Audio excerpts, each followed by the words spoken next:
Okay, this is a testimony meeting, and I'm going to read from the church manual, the section entitled Testimonials. Glorify God in your body and in your spirit, which are God's, St. Paul. Testimony in regard to the healing of the sick is highly important. More than a mere rehearsal of blessings, it scales the pinnacle of praise and illustrates the demonstration of Christ who healeth all thy diseases.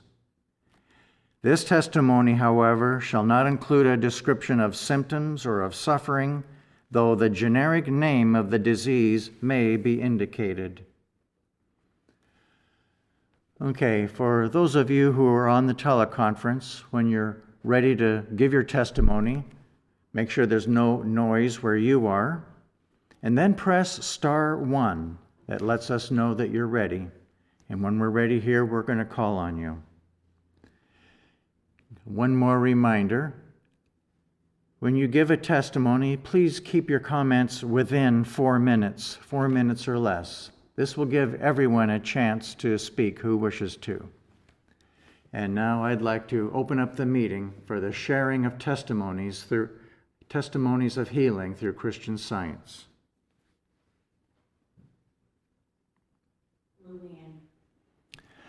Luann from New York, go ahead. Yes, thanks. Good evening.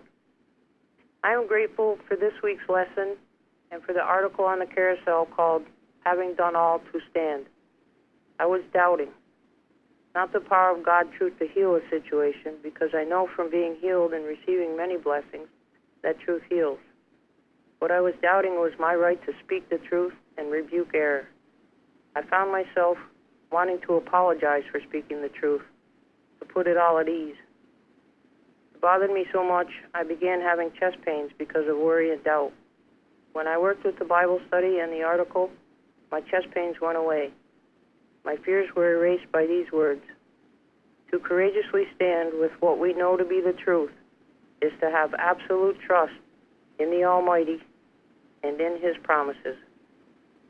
How disobedient would I be to allow evil to be at peace and avoid speaking the truth because of a personal sense of friendship, because error was trying to keep me from testifying or demonstrating the truth? It was Peter and John's confidence and absolute trust in the Almighty to heal the man collecting alms by the gate. What a glorious awakening it gave to all those who witnessed it. What if they had decided not to listen to God and listen to error instead, and let error convince them that they had no right to stand in Christ against error? After all, the man at the gate was not bothering anyone. I'm thankful for this understanding and everything I'm learning through Christian Science. To watch my thoughts, fly the truth without wavering, and trust in God, for God is the only power. I'm very grateful to my practitioner for helping me to find my courage and stand. And to all the practitioners who rebuke the seeming errors that would try to keep me from glorifying God as I progress in understanding. In Science and Health, page 452, it says, when outgrowing the old, you should not fear to put on the new. Your advancing course may provoke envy, but it will also attract respect. When error confronts you, withhold not the rebuke or the explanation which destroys error. Thank you. Thank you.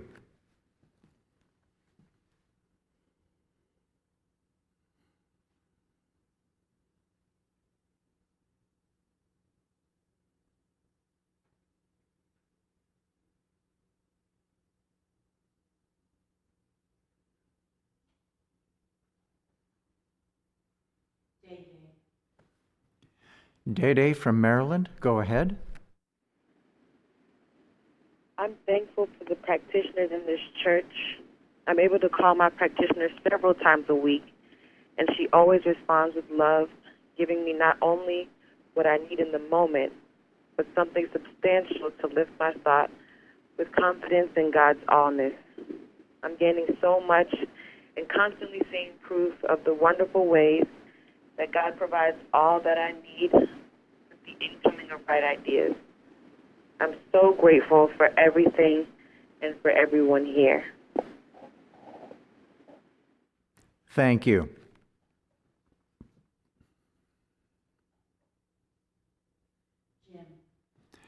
Jim from Arizona, go ahead. Thank you. Recently, I attended a meeting at night, and as I left, I stumbled, and I almost wound up on all fours. The next day, I called my practitioner, and we discussed the situation, and the practitioner came up with the answer I needed. It is exactly what I had to hear, and I heard it. And I was so grateful for it, and it was such a marvelous, quick, comforting healing. Thank you. Thank you.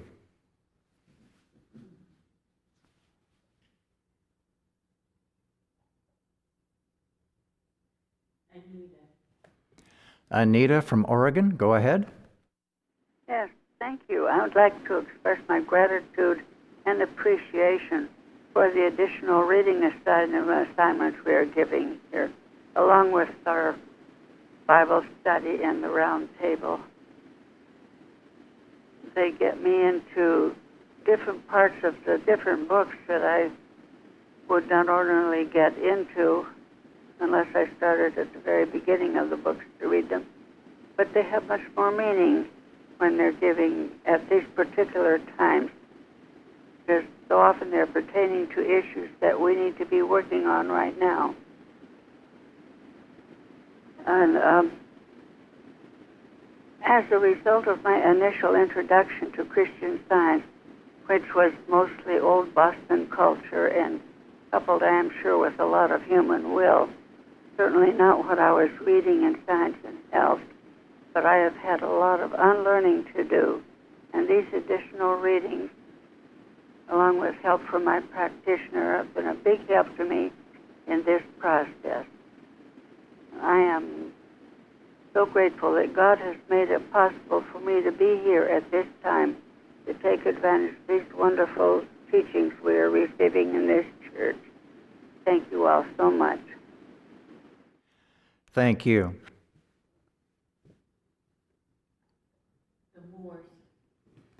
The Moores from Georgia, go ahead.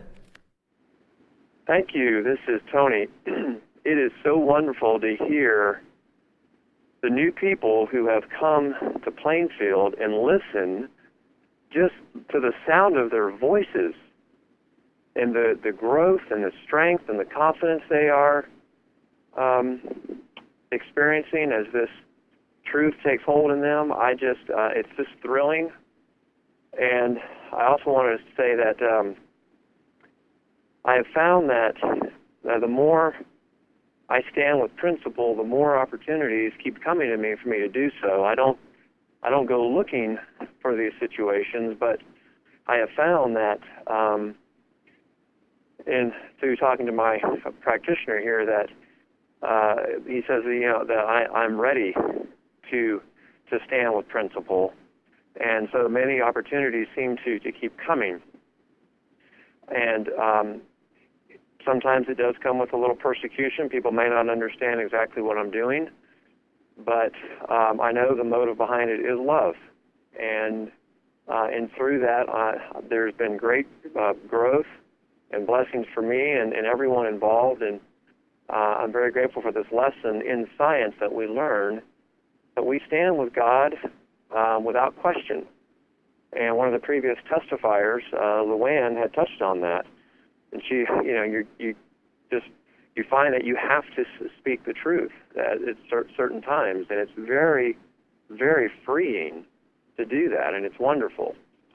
And I wanted to encourage Jim to call back and tell us the wonderful truth that he heard. I was sitting on the edge of my chair waiting to hear this wonderful news, and he stopped short of the gem. So, Jim, please call back and tell us what the practitioner told you. It sounded like it was something wonderful, and maybe we'd all love to hear it. Thank you. Thank you.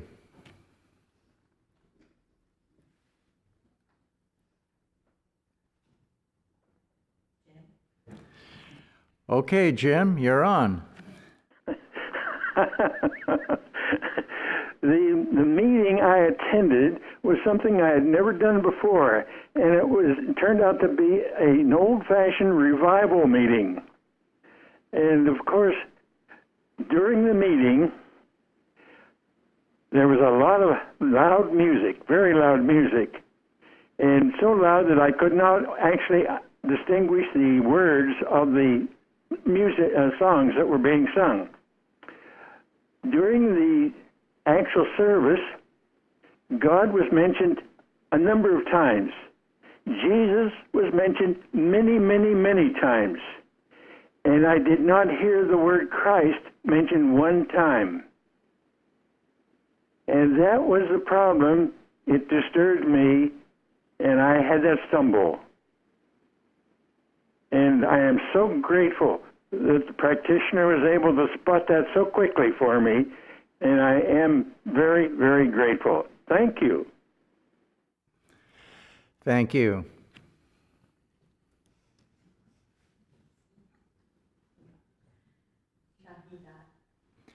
Shahidat, go ahead. I'd like to express my gratitude tonight for a healing that I had a few months ago. It was in June, I think, I raised my hand at a testimony meeting, but when my time came, it was a real struggle to get any words out of my mouth. It was as if my voice had literally been snatched from my throat. I remember during those first few moments, the thought came very aggressively that I should just give it up and give the testimony another Wednesday. But that didn't seem right because I'd had that testimony in my pocket ready to go for a few weeks, and it felt right to give thanks that evening with no delay. My practitioner emailed me that evening offering help, and when I called him back the following Thursday morning, my voice was only slightly better. I don't recall the exact statement of truth that we worked with, but I do remember him very clearly stating that this voice, this imperial act, was a bald imposition, and that there was absolutely no reason to succumb to it. By Friday, my voice was mostly back to normal, and I've not had an issue with it since. I'm very thankful for Christian Science and for the ready help of the Plainfield practitioner. Thank you. Thank you.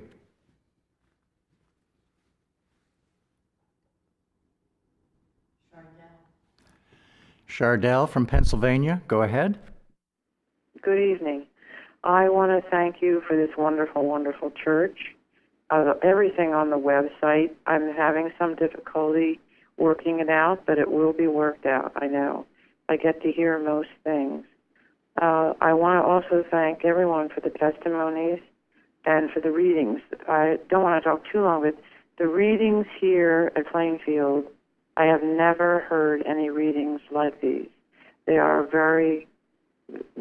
just so wonderful. I had an experience last week, and I wanted to thank you for the church because last week I was feeling a little overwhelmed. I've been working with the practitioner on 476 in Science and Health, beholding in science the perfect man like the Christ did. And I realized with working and memorizing this that I was being helpful to somebody, but I was not seeing them properly. It was disturbing to me, and I was a little sad about it until last Wednesday evening when I listened to the service. It brought me back to clarity and joy. I cannot express to you what this church means to me. Thank you, everyone. Good night. And thank you.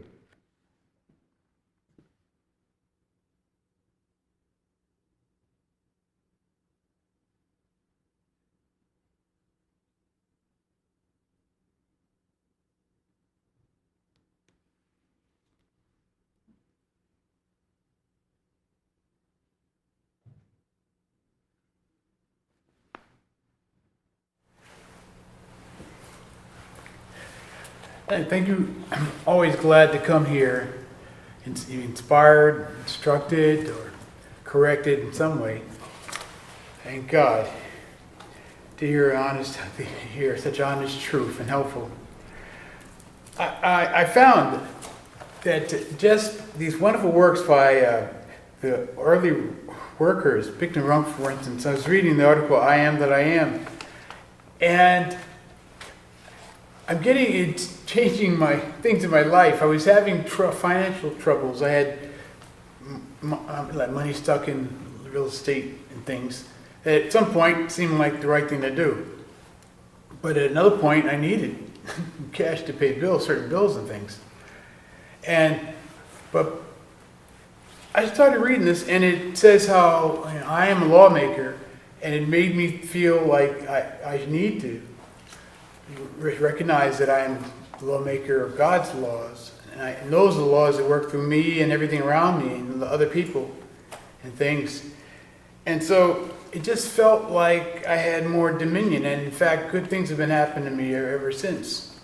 And I even had more clarity in working out my financial budgets and where I spend and where I don't, where I shouldn't. I thank God for this help. Practical help comes in all different ways, and it's always very appreciated. Thank you.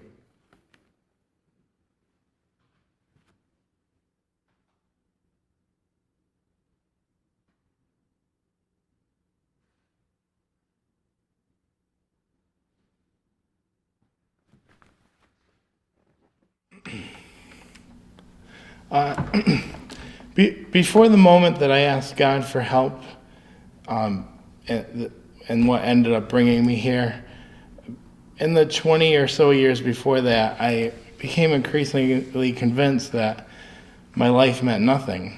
And it was also during that time that I became more distant from God. And I know that's not a coincidence that those two things occurred at the same time. But because I felt unworthy, I sabotaged myself and I kept making that appear that was the case, that I was not worthy, and I did that for so many things. And I'm not saying this to like bring the mood down, but I just get this feeling now after coming here, being here, that if God could choose me, if he could give me a purpose and make me worth something, then I know that nobody is unworthy. And that fact, that he brought me here and he's given me a way to be useful, it just astounds me every day. And I know that with all the work that I have to do here, I know that I'm not the one holding it all together. Being surrounded by love and support here and given all this work, it's keeping me together, and it's giving me time to heal, and I'm very, very grateful for every moment of that. So, thank you. Thank you.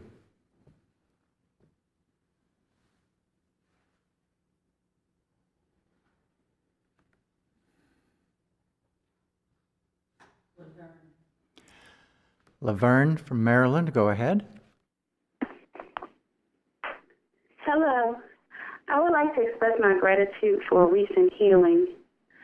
I've been struggling with work lately and feeling a lot of pressure there. I've been having to work a lot of hours, more than usual. So I was at work one night until about 10 o'clock, and it didn't look like we were going to finish until after 1, and I was right, it was after 1. But as I looked at the clock, I felt this immense pressure suddenly on the side of my face and my head, and my teeth began to ache like never before. And I called the Christian Science practitioner from this church, and she prayed for me. And within minutes, my mouth stopped aching, the pressure just released, and I thank God, and it has not returned in almost 2 weeks. And I'm so grateful for this healing and for so many others that I've had, and I've experienced so much love and support from this church. Before finding Plainfield, I felt all alone out here, and I felt like I was bothering people when I asked for help in understanding the principles found in science and health. But today I do feel the support and the love, and I'm grateful for it. I'm grateful for this church, and I'm grateful for all of you, and I thank you so very much. And thanks for those inspiring readings tonight. Thank you.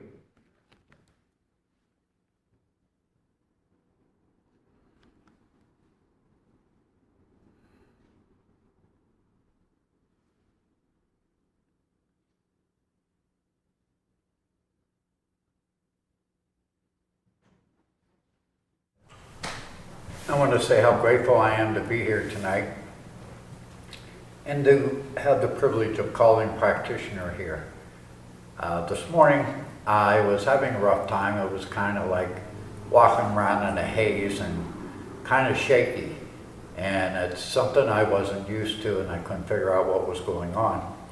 So I was grateful to be able to call a practitioner who immediately calmed me down and gave me some wonderful words of truthfulness and how it's my right to have my dominion and nothing can take that away from me.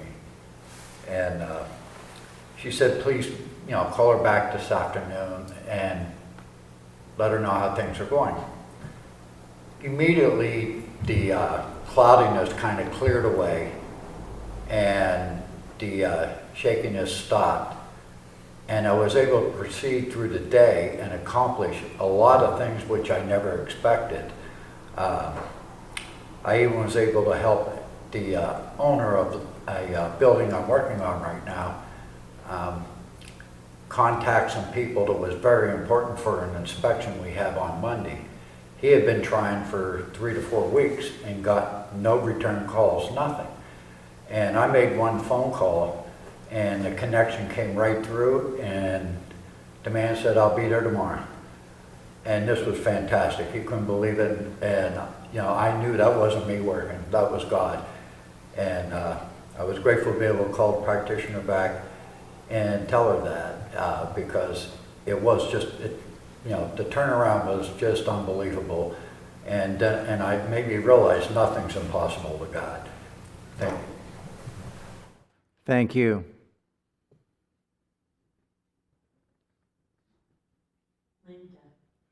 Linda from Pennsylvania, go ahead. Good evening. I wanted to express my gratitude for a healing that I had during the last round table on the October 12th. During the actually before I got to the class, called in, I had smashed my finger and it was very painful to move. And during the discussion during the class, it was brought up the importance to pray for everything, even a stubbed toe, and the idea of handling animal magnetism with anything, and that's such a disorder or inharmony. Really, it was a belief in a power apart from God. Well, I completely forgot about my finger and realized after I hung up after the class that the pain had been gone. And I just know it was the power of everyone coming together and sharing their insights and their experiences and the good teaching that's going on. And I just really want to express my appreciation for that and all the wonderful things going on in the church. And also the wonderful YouTube site. It's pretty awesome what has been put up there. Thank you very much and have a good evening. Thank you.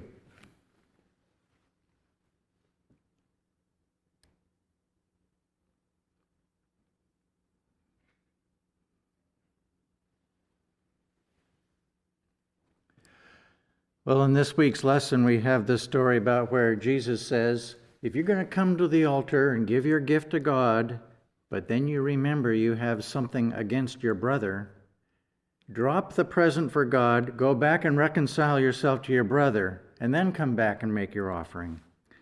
And it reminded me of a time, this was a number of years ago, but it really illustrates quite a vital point. At this office where I was working at, there was contention, and the contention was between me and one of the other guys that was working there. And it was disturbing me quite a bit. And I remember thinking, okay, I'm going to come home over this weekend and I'm going to work for the church. And I thought, I'll go over to the church and work for God at the church, and then I'll be doing the right thing and be safe. But the strange thing is that nothing worked out well. I had this correction, that correction, and it was just an awful time. Instead of thinking like, just because I'm doing things for church, whatever. After the Sunday service, I went home, and the only thing that I remember was that we talked about whatever's true about God is true about you and is also true about every other person. Every other one. It's a universal truth. It includes everyone. And I went home from church that afternoon and sat there thinking, well, God loves me and he loves that other person. Not only that, everyone. And I just had this sense of this contention melting away in my mind. Well, the next day I had to go to work and work with this guy, and I had made arrangements for someone to take me to work because my car was going to be serviced. And this other person was going to pick me up at the end of the day and bring me back, except at the end of the day I found out they couldn't. So here I am working with this other person. And we were doing fine that day, but then I explained to this other guy, hey, look, I'm stuck here. I need a ride. I don't have my car, whatever. He had this big smile on his face, and he said, hop in my car. I'll give you a ride. And he took me over to the auto mechanic that was taking care of my car, and it was way out of his way.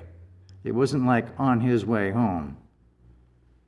And there was absolutely not one trace of contention. There was love. And I've often remembered this, because if anybody thereafter ever talked about this person, I remembered this incident and saw how God used that person to do a tremendously good and loving thing. And that is the truth, and not the contention.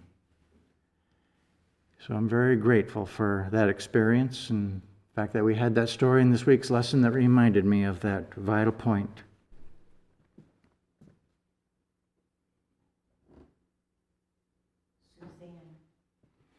Suzanne from Vermont, go ahead. Good evening. I'm so grateful for this week's lesson.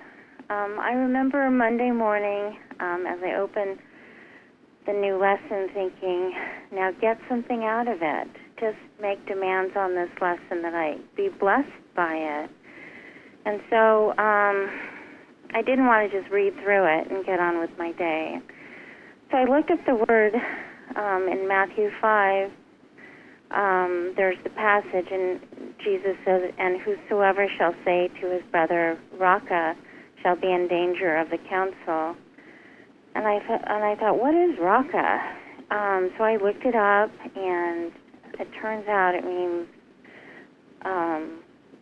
a moron or somebody who's dim-witted, and I thought, I've thought of other people like that and kind of dismissed them. And I knew there had to be some healing in my thought. And later in the lesson, Mrs. Eddy says the wonderful statement, it should be thoroughly understood that all men have one mind, one God and Father, one life, truth, and love. Mankind will become perfect in proportion as this fact becomes apparent. War will cease, and the true brotherhood of man will be established. And that really stood out to me, too. I went onto the lesson forum and made a posting, and then I was about to leave the house when I checked my emails, and there was an email from somebody I work with, and she accidentally CC'd somebody on the email, and the person in the email was spoken about not in a good way. And so I called her, and I said, did you see your email? And you CC'd the person you were talking about. And she absolutely panicked. And it was her neighbor. And she said, I don't know how I did that. And we talked to, can you retract it? And you can't. And I said, look, just go over there right now. See if she's been on her email. And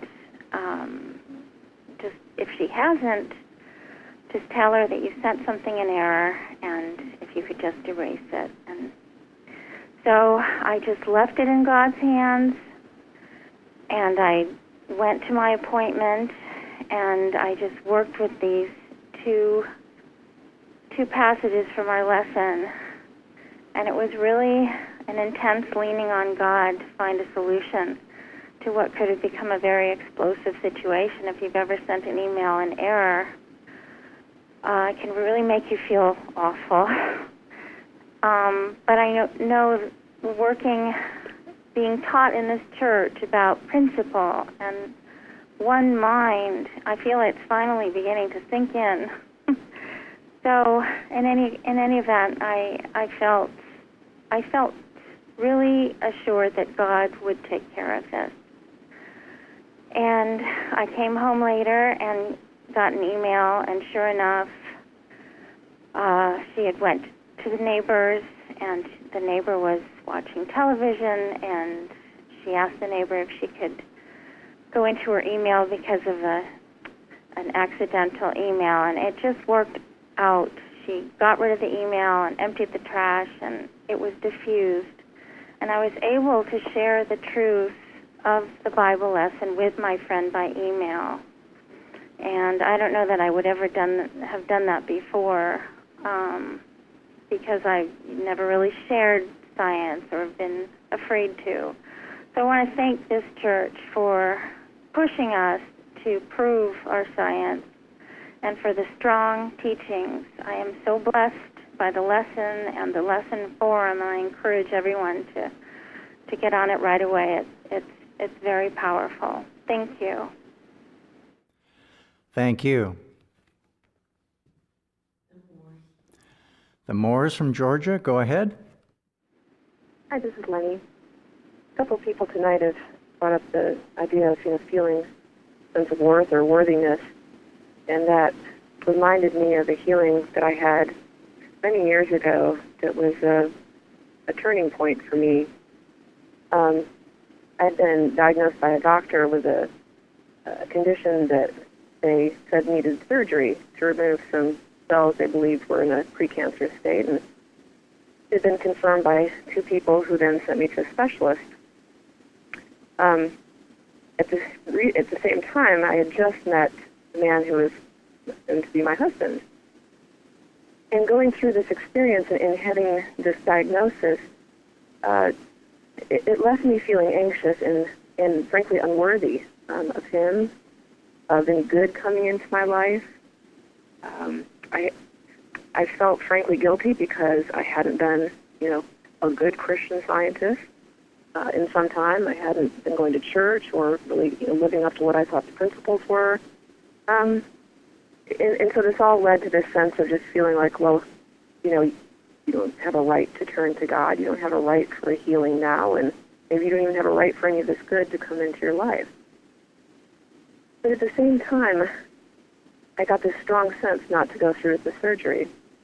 And I also felt strongly, as I prayed about the situation, that, if God had brought this person into my life, and I'd also recently had this kind of mental turning and shift of wanting to just kind of give up where I had been before and turn back to God. And I felt like all of this was an outcome from that. So the thought came to me, it's like, well,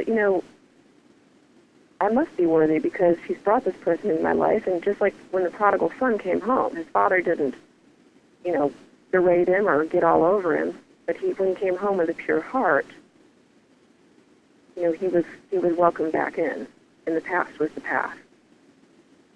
And, I kept getting this sense very strongly that I didn't need to go through with the surgery they recommended.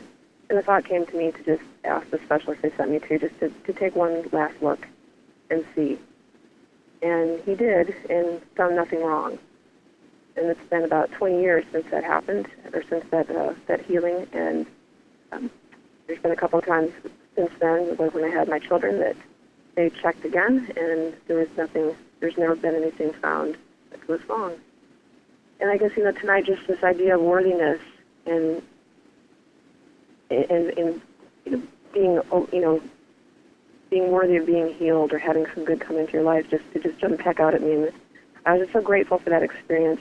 I'm grateful for what we're learning in this church about our true worth is God's idea. And I also want to thank everybody for their testimonies tonight and for the wonderful readings. It's a real blessing to be here. Thank you.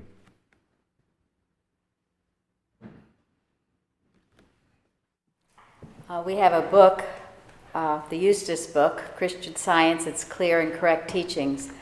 And in the very end of that book, there's a story. It's called The Psychologist and the Magician. And if you haven't read it, it's a wonderful one to be familiar with. Some time ago, we had a class on that story. And in this story, it talks about a psychologist who is going to India to a place called the Black Cat Cave in the Himalayas. And there had been a magician there working, and it was said that no one could walk through that cave. It was impossible because the magician was such a good hypnotist that he would frighten whoever was trying to go through, and they would run back out. So this psychologist decided to take up a challenge and walk through the cave. And it is such an interesting story, and it has so many lessons in it. And it starts out where he meets with the psychologist at the very beginning of the cave, and they're talking late at night, and suddenly there are cobras all around, a nest of cobras, and it was very frightening. And it later goes on to say that these cobras seem to be attacking the hypnotist, whose name was Marbado. And the psychologist realized he was going to have to walk through this to get into the cave, and he had to stop and think, is this really happening or not? Is this an illusion? Is this a trick of Marbado or not? Even though Marbado seemed to be the one suffering from the cobras. And he said to himself, the psychologist, these are not real cobras, and they have no place in a normal mind. And then he walked. And he walked through, even though the cobras seemed to be thrashing all around him and it was terribly frightening, he walked through it, and getting up to the other side, he realized it had been just a trick of Marbado. It was an illusion. It hadn't been the truth. And he goes on to say how he walks through the cave, and he has to go through tigers and earthquakes and awfully scary things. But he keeps walking because he knows it's an illusion. And the point that was made during that class was as we walk this road, this path of truth in science, there are many things that will come up perhaps that will try to get us to stop, to run back, to retreat, to be so afraid. But if we keep walking and are not impressed and can say, this is not happening in a normal mind, this is an illusion, it is not the truth, we will find out that is the truth. It was an illusion. And I know in my own experience now, I can look back and see many times when things came up and seemed frightening and awful and real, but I kept walking. I stayed the course the best I could. And it turned out it was not the truth. It was an illusion. It was error trying to get me to stop and turn around, give up, be discouraged. And if I didn't do that, it had accomplished nothing. It's a wonderful story. I'm so grateful for it. I'm so grateful to Mrs. Eddy for teaching us about animal magnetism and illusion, and how we never have to fear it because it is not of God. Thank you for the testimonies tonight and for those wonderful readings. Thank you.